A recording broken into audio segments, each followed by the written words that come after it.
Americans who watch action films are used to seeing military recruits in boot camp. Basic training has been portrayed in movies for years. But an inside look at the Afghanistan Army's boot camp is something most people haven't experienced. One immediate difference is that Afghanistan's basic training base is located in a combat zone. Even on the actual base, unexploded landmines are an ever-present danger. There are more unexploded bombs in Afghanistan than any other country in the world. The base is called KMTC. The Kabul Military Training Center is located in the country's capital city. Kabul and the bases around it are former Taliban military installations, and before that, for many years, they were manned and operated by communist forces loyal to the Soviet Union, which Afghanistan was part of. This base was serving as the Taliban headquarters when the war began. American Air Force jets with bombs called J-dams were used to smash many of the buildings here. Today, a few new barracks and latrine facilities exist among the ruins, and the Soviet-constructed buildings that survived and now provide a working area for Americans and other coalition forces stationed here. This is a special day at KMTC. The officers and men of the Afghan National Army are preparing for a visit from the country's Vice President, Abdul Karim Khalili. In addition to the official pomp and circumstances, which are all steeped in an archaic Soviet military style, Vice President Khalili was visiting to tour the bases and gain a better understanding of how his country's Army recruits are progressing in their military training.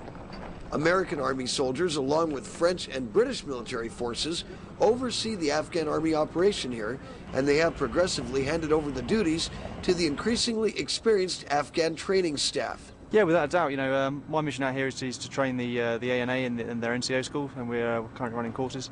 It's working very well. Seems to be getting a lot of guys through, and seems to be very keen about what we're doing with them. Among the left-behind relics of the British invasion of the 1800s, soldiers here have built a mosque. It allows a view of the action below as they prepare for their unusual and distinguished guest.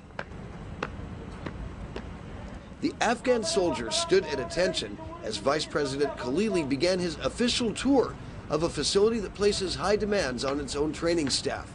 Only a small percentage of Afghan men are literate. This makes training more difficult as recruits do their best to utilize their limited language and writing skills in things like weapons training and defensive tactics. Khalili met with officials who operate KMTC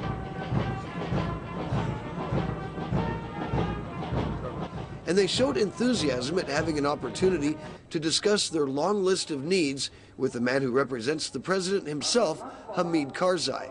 High-ranking officials of the base here told the vice president that they were indeed meeting their mission, even with their limited resources. For the majority of these hundreds of troops lined up at attention, this is the first time in their lives that they have seen their own vice president. Young men from all over Afghanistan comprise these ranks, and they hail from several different cultural groups. But in the Afghan Army, they serve in diversified battalions, or Kandaks as they are known here. The soldiers undergo a rigid training program that transforms them from civilian to soldier in a little over 3 months. Those who were fortunate enough to attend school and learn to read and write typically quickly become non-commissioned officers. Recruits with any college at all are quickly moved to the officers' ranks. The history of the Afghan Army is diverse and interesting, and today, men who once fought ferocious battles together in combat serve side by side. I met officers who were former Taliban fighters that today work side by side with veterans of the Mujahideen, the men who defeated the Soviets in the 1980s, supported by money from the U.S. government under the administrations of Presidents Carter and Reagan. Then someone pointed out that these two officers work with another high-ranking official who was an officer in the communist Afghan Army. These soldiers sided with the Soviets when they invaded Afghanistan in 1979 and stayed there for 10 years. Their enemies then were the Mujahideen.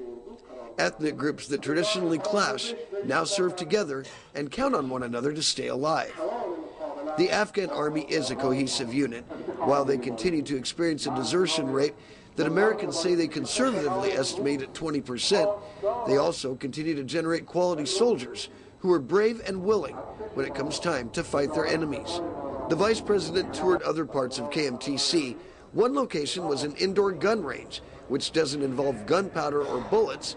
Instead, soldiers' results are measured electronically.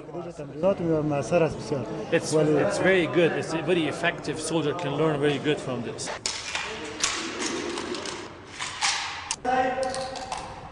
The Afghan recruits learn to fire the Russian-made Kalashnikov AK-47 assault rifle, and they become more efficient at using the sights. An American general there asked if they wear combat gear while training. When the soldiers are in here, do they normally wear their helmets when they're training? میگه وقتی که اسکرها اینجا برای ترینینگ میان کلاه خود میپوشن. Yeah, we make them to do that because they have to be used to it. When we go to the range and front line, they have to use it. The computer's accuracy helps advance the soldiers' rifle training, but officials there say there aren't enough to equip the number of soldiers that they are training. The problem is that we don't have many of these devices. The visit of the Afghanistan Vice President Abdul Khalili seemed in the end to be the type of experience that all of the different parties were looking for. Afghan soldiers say it makes their efforts seem more worthwhile when they receive the attention of one of the men who is steering the new course of their nation. In Kabul, Afghanistan, I'm Tim King reporting for SalemNews.com.